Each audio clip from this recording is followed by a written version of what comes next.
এইটো সাপ প্ৰায় আমি গাঁৱলীয়া অঞ্চলবোৰত ৰাতি দেখা পাওঁ। আমি কালি গাড়ী লৈ আহি থাকোঁতে ৰাস্তাই পাৰ হৈ যাওঁতে লগ পালোঁ।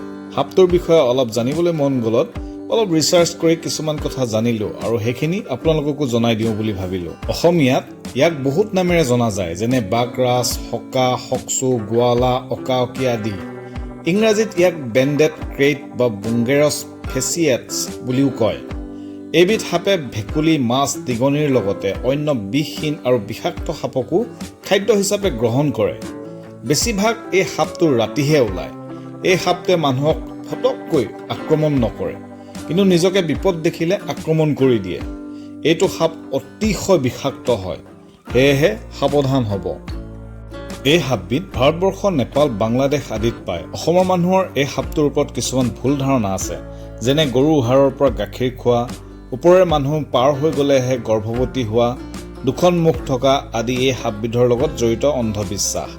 এই সাপক বহুতে কলা বজাৰত বিক্ৰী কৰিবলৈ স্বীকাৰ কৰে।